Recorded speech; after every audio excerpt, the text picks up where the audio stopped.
Welcome to Bariatric Business Accelerator, the short and impactful podcast for weight loss practitioners, lifestyle medicine practitioners, and anyone in that weight loss field. I'm your host, Carol Clark, and today is another Real Talk episode. And I want to pull back the curtain on something I don't usually talk about publicly, and that is what I actually look for when I evaluate a practice or a program, and in particular, the 4 red flags that I evaluate a weight loss practice or program for, so that we can identify them quickly and make progress towards their goals. So when a practitioner brings me in, I'm looking for one thing specifically, and that is the gap between what they may believe is happening and what's actually happening.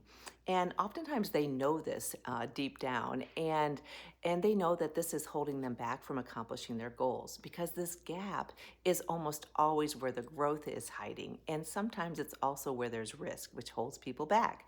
So here are the red flags I watch for, and most of these are very fixable, but you have to be able to identify them first. Red flag number 1 is your digital front door and the front desk test. The first thing I do, and this sometimes surprises people, is pay attention to everything about how a patient experiences your practice before they ever set foot in your door or have a virtual visit. That means your digital presence, your online reputation, and yes, your front desk or whoever's doing some scheduling for you. Because the patient journey doesn't start there anymore, it starts with Google and AI searches. So let me ask you something. When did you last Google your own practice or your own name as if you were a new patient, not to audit yourself necessarily, but just to actually experience what they are experiencing, what comes up? Is your website current? Does it still have outdated program information? Does it have broken links? And also, does it not even mention the key services that you want to promote, the types of patients that you want to attract? Is your Google business profile claiming hours that you don't actually keep? Does it have current and engaging photos and information? Are your social media pages sitting dormant with a last post from 18 months ago or something like that? Here's something that's changing fast, and most practices are not paying attention to it yet, and that is the AI search. When someone asks ChatGPT or Perplexity or wherever they're searching online, who's the best weight loss doctor or the best lifestyle medicine practitioner in my area, who shows up? Either you show up or you don't, and that's increasingly driven by your reviews, your website content, and consistently showing up on the web. So if you are ignoring this, you're invisible to a growing slice of your potential patients. Now, after you've done that digital audit, pick up the phone and call your own practice or request an appointment online unannounced as if you were a new patient. Are there long hold times? Is there a rushed tone? Is there inconsistent information? These things happen more than practitioners realize. And that first call or that first inquiry is often when a patient decides whether they're going to trust you. And if it goes poorly, they quietly go somewhere else, and you never even know that you lost them. The digital front door and the front desk are 2 parts of the same first impression. Both are entirely within your control to fix it, but you have to know there's a problem first.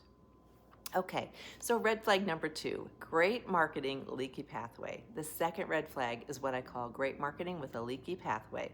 The practice is running ads, generating inquiries, showing up in searches, and conversions are low. Hopefully you're tracking your conversions. The physician assumes that the marketing isn't working. It's something wrong with the marketing, but usually the marketing is typically working, depending, but the problem is often what happens after somebody expresses interest. Slow follow-up, an unclear next step, any confusion, they won't take action. And so a team that hasn't been trained to have value-based conversations about the program, respond very quickly in the right way, can cause issues. Marketing gets people to your door, but your patient pathway determines whether they're going to walk through it or accept your services and become one of your patients. If it's strong, they will. If it's not, they won't. So spending money on marketing and wondering why it's not paying off, if that's what you're doing, there's a misalignment somewhere and something that needs to be addressed immediately. Red flag number 3, The third red flag is practices that track volume metrics and feel fine until they don't. How many patients this week? How many surgeries this month? These numbers look okay, so everything seems okay, but no one's tracking revenue per patient. No one's watching whether a top referral source has quietly started to dry up. No one's looking at the cost to acquire a new patient versus the lifetime value of that patient. Volume tells you how busy you are. Financial and operational metrics tell you the real story because numbers don't lie. When practices only watch volume, there can be a long gap between when a problem starts and when it becomes visible to them. By then, you're already behind. So, if you don't have a small set of core metrics that you're reviewing every single month, not just clinical, but financial and operational, that's worth addressing right now. Okay, on to the fourth red flag. This one's a little uncomfortable, but I think it needs to be said. And it's when a physician tells me things seem to be running pretty smoothly without really being able to explain why they believe that. So, on the surface, everything seems fine, is not the same as I have real visibility into what's happening. It usually just means that there's no obvious crisis going on, or oftentimes I get called in after a crisis is occurring. But underneath that calm, there can be staff who are quietly disengaged, processes that are inconsistent, patient experiences that are mediocre rather than excellent. Visibility means actively checking in, and it means creating a culture where your team feels safe telling you when something isn't working, because oftentimes they may be afraid to mention that to you. And they need to tell you this before it becomes a problem that you can't ignore. That's the big key over the long haul. So, these four red flags are your digital front door and your front desk experience, the leaky patient pathway, tracking the wrong numbers, and low visibility disguised as smooth operations. These are all incredibly common and they're all fixable. So, if any of these resonate with you, look at some of my free resources, weightlosspracticebuilder.com/free, or I'd love to connect. You can book a free strategy session at weightlosspracticebuilder.com and we can take a look at it together and just have a chat about it. No pressure. If you are interested, I also have some mini courses, but reach out to me if I can be of assistance, and also just take advantage of all the free things I have out there, from my blogs to my podcast to all my free resources. I love doing this work with practitioners, bariatric surgeons, obesity medicine specialists, lifestyle medicine practitioners, and I'd love to get to know you better. So reach out to me.